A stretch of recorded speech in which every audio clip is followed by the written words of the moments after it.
Voyez-vous, Laurent Gbagbo, je l'avais dit qu'il reviendrait plus pernicieux et plus dangereux qu'auparavant. Et que dans sa tête, il ne vient pas pour faire 3000 morts, mais il vient pour faire 3 millions de morts. Les gens disent, mais toi, tu exagères. Mais je vais expliquer un peu pour qu'ils comprennent ce que j'étais en train de dire. Dès sa sortie de prison, je n'ai jamais vu quelqu'un qui va en prison sur la base de rien. Qu'il soit sorti acquitté ou blanchi ou qu'il soit devenu vert, toujours est-il que Laurent Gbagbo a été soupçonné ou accusé de crimes et donc il a une part de responsabilité, c'est ce qu'il avait amené là-bas et il est revenu. Mais quand l'individu revient, vous êtes tous témoins, il vient avec une haine contre tout le monde. Jusqu'à même à se séparer de ses enfants. Parce que quand tu te sépares de la mère de tes enfants, on le sait dans toutes les familles, c'est un sentiment naturel qu'on ne peut pas contrôler. Il y a des enfants naturellement qui aiment le papa plus que la maman. Il y a des enfants qui aiment la maman plus que le père. Mais quand tu viens te séparer de la source qui est la mère ou du père, tu divises même tes enfants. Quelqu'un qui n'a pas eu peur de diviser son propre sang, c'est cette personne-là qui aura peur de diviser les Ivoiriens. C'est cette personne-là qui aura peur de diviser son parti. C'est cette personne-là qui aura peur d'aller se coaliser avec les djihadistes au Mali pour attaquer la Côte d'Ivoire. C'est cette personne-là qui aura peur, actuellement, en train de faire passer de l'argent aux jeunes gens de la FECI pour créer des troubles. Même aujourd'hui à Daloa, il y a eu des troubles là-bas. Mais ce qui est intéressant dans l'histoire, il faut bien se poser la question, qu'est-ce que Laurent Gbagbo recherche? Et pourquoi il veut obtenir ce qu'il veut? Et là, vous comprendrez beaucoup de choses. Qu'est-ce que Laurent Gbagbo veut? Laurent Gbagbo ne veut pas le pouvoir. Laurent Gbagbo veut l'instabilité en Côte d'Ivoire. Je suis désolé, mais je mets quiconque au défi. Laurent Gbagbo sait que lui-même ne peut pas diriger.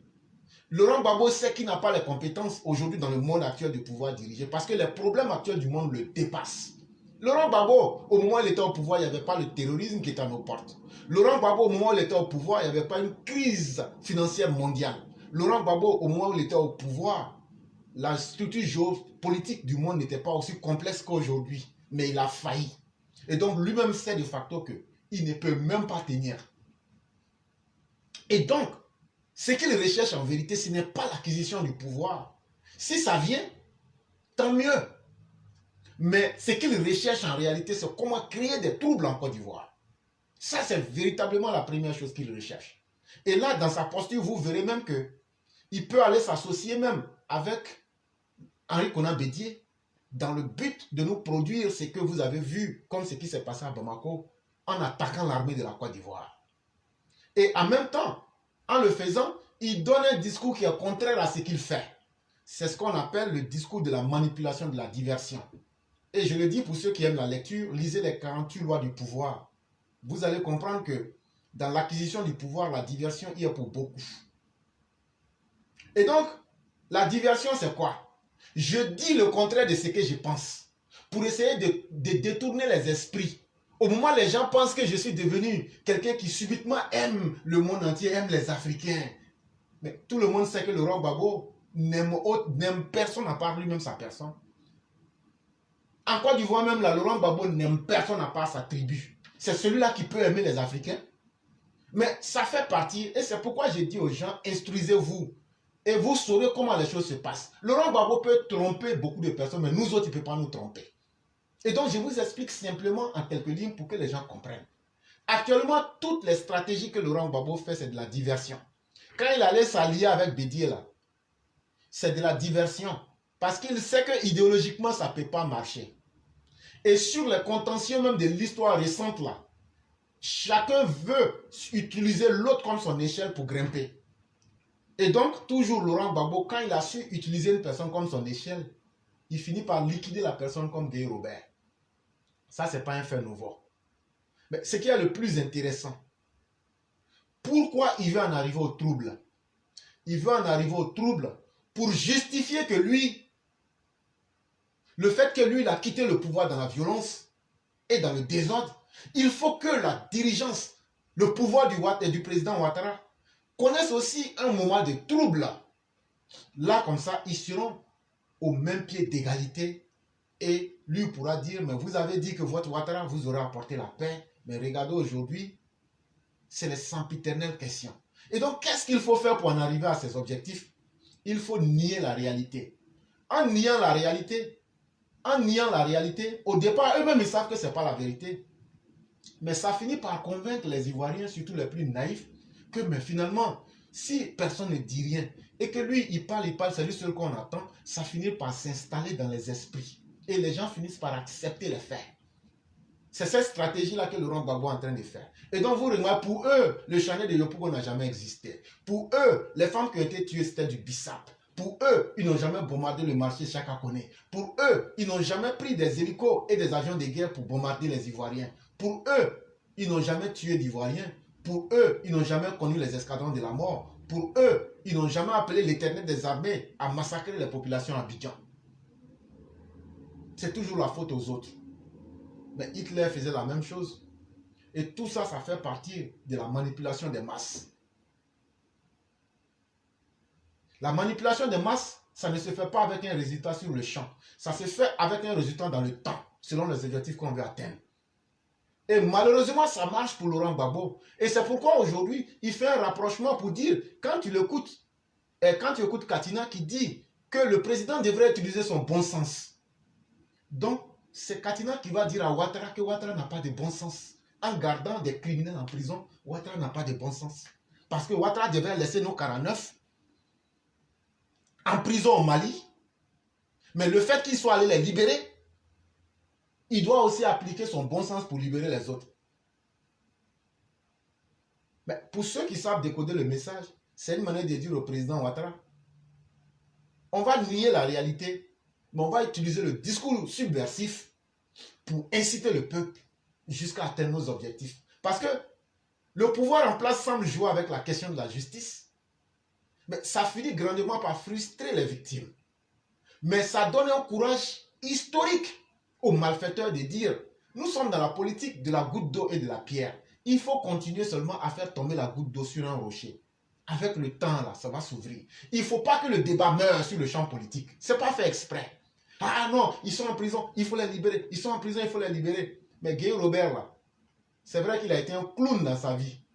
Moi, je ne regrette pas qu'il se soit fait assassiner. Ça c'est moi. Je n'ai pas dit quelqu'un.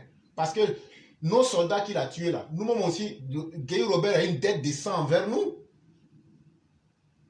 Il a une dette de sang envers nous. Il a tué nous, nos militaires. Quand il tue quelqu'un, Laurent Gbagbo n'a fait que gâter son nom. Sinon là, nous-mêmes aussi, c'est ce qu'on souhaitait pour lui. En tout cas, moi, c'est ce que je souhaitais pour lui. Nos militaires qu'il a tués pendant 2000 là. Et justement, qu'est-ce qu'on fait de leur cas? Est-ce qu'eux aussi ne méritaient pas de vivre? Est-ce qu'eux aussi, leurs parents ne sont pas frustrés? Est-ce qu'eux aussi n'étaient pas dignes de vivre? Donc qu'ils se soient fait liquider comme un poisson mort par celui avec qui s'était encoquiné, ça c'est son problème. Mais toujours est-il qu'il demeure un être humain. Et toujours demeure que la réalité doit être connue de tous. Aujourd'hui, allez demander aux parents d'Adama Dosso, allez demander aux parents de ces militaires-là qui ont été tués, s'ils pensent la même chose. Non, mais il faut nier les faits. On ne dit jamais la vérité des faits. Et donc on nie même l'humanité en ces personnes qui ont été assassinées. Pour eux, là, ceux même qui ont été tués ne valent même pas qu'on leur donne le titre d'être humain. Il faut donc les ignorer. Et donc, il faut procéder dans le langage par le mépris, par la condescendance, de sorte que vous puissiez choquer davantage celui qui est en face de vous. Et c'est un moyen de chantage. C'est un moyen de chantage psychologique. Mais malheureusement, le président n'est pas entouré d'hommes capables pour comprendre les événements, les analyser comme il faut et être capable d'anticiper. Et voilà ce à quoi ça nous donne. Aujourd'hui, le discours du négationnisme a pris une échelle multidimensionnelle. Dans tous les sens, quand on ne demande pas de libérer les prisonniers. Mais on ne dit pas que ces prisonniers-là, ce sont des criminels de sang. On ne dit pas aussi que ces prisonniers-là, de la même manière qu'eux sont vivants là, eux n'ont pas donné cette chance-là à des gens qui n'étaient pas sur les théâtres d'opération de vivre. Ils ont tué des gens. On ne demande pas à Finguesson aujourd'hui de prouver comment est-ce que Guy Robert, avec une dizaine de personnes, pouvait prendre la télé. en face d'une armée nationale, 10 personnes peuvent prendre une télé, parce que les corps qui étaient couchés là, si c'est eux qui devraient aller faire coup d'état là, je me demande bien dans quelles conditions ils auraient pu garder ça. Même l'armée la plus faible, en face de 10 personnes là, elle va les neutraliser. Malheureusement, on semble se complaire dans de telles situations et chacun fait semblant. Que ce soit le parti au pouvoir ou en tout cas le parti au pouvoir fait semblant parce qu'ils ne veulent pas affronter la dureté de la réalité. Et l'opposition, à travers Laurent Gbagbo, fait semblant en étant dans la diversion, dans la manipulation, mais surtout en comptant sur le temps. Et donc c'est ce qui va leur permettre de se réinstaller à nouveau dans les consciences populaires. Et les gens vont se dire, mais finalement, c'est la même chose qu'il a fait avec Félix Houphouët-Boigny. Il a commencé petit à petit. Ah, dans les universités, là, il y a problème là-bas. Vous, les enseignants, là, vous ne pouvez pas vous réveiller. Ah, si vous faites ça, vous pouvez casser le système qui est là, et puis vous allez créer votre propre syndicat. Quand il a fait ça jusqu'en 83, il a fui. Il allait en France là-bas. Quand il est arrivé, il n'a pas fini ses études de latin. Il dit qu'il est devenu historien. Mais on n'a jamais vu quelqu'un qui l'a enseigné. Il est revenu. Houphouët a volé l'argent. Moi, si on me donne 1 milliard, je vais construire une université. Moi, si on me fait ça là, voilà ce qui va se faire. Voilà votre cacao là, on va payer ça 1000 francs. Mais quand il est venu, ça n'a été qu'une succession d'échecs et de la médiocrité. Tout le monde connaît la gestion du FPI. Mais aujourd'hui, que le FPI vienne nous dire qu'est-ce qu'ils ont donné aux Ivoiriens qui puissent convaincre les Ivoiriens de leur faire confiance à nouveau. Ils ne peuvent pas. Et donc, il faut détourner le débat pour aller sur des choses inutiles pour que les gens oublient. Parce que le peuple oublie vite. Mais cela ne fait pas que les événements changent. Et le FPI n'a pas changé. Que vous voyez ces dénominations, PPACI, comment on appelle, GPS, comment on appelle, COGEP, ou FPI, AFIDE, tout ça là, en réalité, là, c'est la même chose. C'est une stratégie d'attaque, comme je l'ai dit, multidimensionnelle. On attaque sur plusieurs dimensions. D'autres se rapprochent, d'autres jouent le dur, d'autres font les fanfarons, d'autres créent le bruit. C'est comme ça que les hyènes attaquent. Les hyènes n'attaquent jamais une proie de façon frontale. Mais les hyènes se mettent toujours du côté de la proie et de façon furtive attaquent à petit feu, jusqu'à ce que la proie s'affaiblisse. Et malheureusement, je dis bien malheureusement, il y a beaucoup de cadres même du RHDP qui sont dans le jeu avec cette opposition-là. Parce qu'ils se disent, ils ont compris que Ouattara, qu'on le veuille ou pas, est en train d'aller vers la fin de sa gestion. Même si on lui donne 10 mandats, 100 mandats, il n'est plus en train d'être jeune comme hier. Et beaucoup parmi eux, aujourd'hui, les cadres du RHDP, je l'avais expliqué un peu ici hier, sont en train de tabler sur la stratégie du courtisan, mais qui aussi fait de la diversion. Et donc, ils jouent sur deux fronts. Ils cherchent d'abord à plaire à nos opposants en se disant, comme on est à côté du chef, on va vous dire ce que vous avez envie d'entendre. On a vu ça dans le gouvernement de transition, là, Ahmed Bakayoko a donné les informations. Et il ne faut pas se blaguer en politique. Ce que tu fais aux autres, quand tu fais là, tu ne dois pas te plaindre. Est-ce que nos gars aussi ne donnaient pas les informations sur les gars de Koudou? Voilà. Donc, ne nous blaguons pas. Et donc, on a aussi, ils ont leur traite parmi ceux qui se disent cadres. Et leur méthode, là, nous, on voit ça et on lit. Et aujourd'hui, ces cadres-là se disent quoi? Le chef, il est puissant, il est fort. On ne peut pas contre lui. Or, quand tu ne peux pas lutter contre un chef qui est fort, il faut tabler sur le temps qui va dévoiler les faiblesses du chef. Et donc, petit à petit, on se laisse aller. Et un matin, on va en arriver à l'irréparable. Ce que moi je dis aujourd'hui, les gens peuvent ne pas vouloir voir ça. Parce que quand tu ne veux pas voir quelque chose là, tu ne verras pas. Quand tu ne veux pas voir quelque chose là, tu ne verras pas. Mais quand tu t'assois et que tu fais une analyse en te mettant en dehors des événements, tu trouves qu'aujourd'hui, on est en train d'aller carrément dans le mauvais sens. D'aucuns vont dire que je suis peut-être trop alarmiste, mais c'est parce que je connais la mentalité collective des Ivoiriens. Le sérieux d'Alassane Ouattara, sa rigueur dans le travail n'arrange pas beaucoup de nos cadres. Et c'est ça aussi, ils ne peuvent pas le dire, parce qu'ils savent que c'est Alassane Ouattara qui les a fait. Ils savent aussi qu'aujourd'hui, dans la gestion du pouvoir, c'est lui qui leur soutient. Mais ils ont peur de demain. Parce qu'ils ne peuvent pas venir s'arrêter en face de ceux,